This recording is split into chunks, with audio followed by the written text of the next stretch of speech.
마태복음 18장 10절에서 20절. 본문과 주제 소개. 마태복음 18장 10절에서 20절은 공동체 안에서 작은 자를 향한 하나님의 마음과 죄를 다루는 태도, 그리고 기도의 권세에 대해 말씀하시는 장면입니다. 이 본문의 중심 주제는 잃어버리지 않으려는 하나님의 마음과 그 마음을 따라 세워지는 공동체입니다. 본문 배경과 핵심 메시지. 마태복음 18장은 제자들이 천국에서 누가 크냐는 질문을 던진 데서 시작됩니다. 예수님은 어린아이를 세우시며 낮아짐과 겸손을 가르치셨습니다.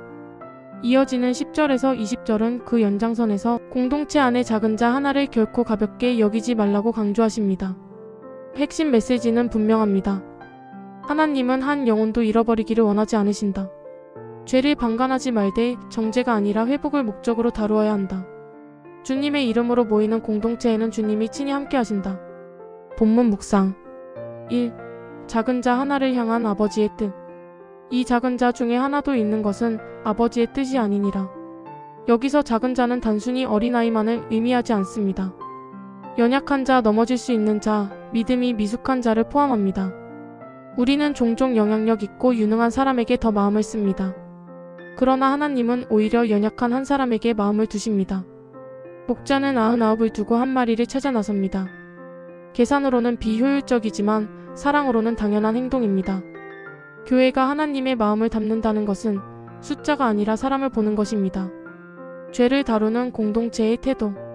예수님은 형제가 죄를 범했을 때의 과정을 말씀하십니다. 개인적으로 권면하고 그래도 듣지 않으면 두세 증인을 데리고 가고 끝내 듣지 않으면 공동체가 함께 다루라고 하십니다. 이 말씀은 징계의 절차라기보다 회복의 단계입니다. 목표는 내쫓는 것이 아니라 돌이키는 것입니다. 오늘날 우리는 두 가지 극단에 빠지기 쉽습니다. 죄를 방관하는 무관심, 죄인을 정죄하는 냉혹함. 그러나 예수님의 길은 다릅니다.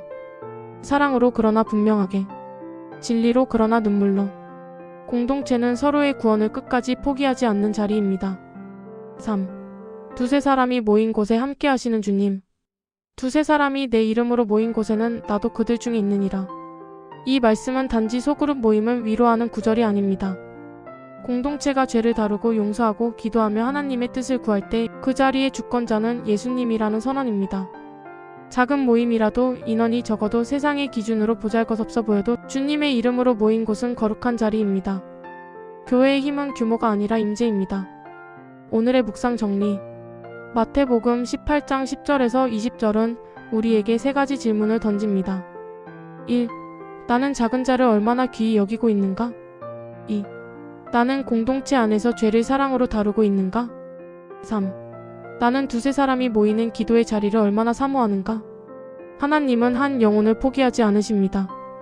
그리고 그 사명을 교회에 맡기셨습니다. 공동체는 완벽한 사람들의 모임이 아니라 잃어버리지 않기 위해 애쓰는 사람들의 모임입니다. 오늘의 결단. 나는 한 사람을 끝까지 붙드는 공동체의 일원이 되겠습니다. 죄를 방관하지도 정죄하지도 않고 사랑으로 회복을 위해 나아가겠습니다. 두세 사람이 모인 기도의 자리를 소중히 여기겠습니다. 묵상 질문. 1. 우리 공동체 안에서 작은 자는 누구이며 우리는 그들을 어떻게 돌보고 있는가? 2. 죄를 다룰 때 회복을 목적으로 접근하기 위해 구체적으로 무엇을 실천할 수 있는가?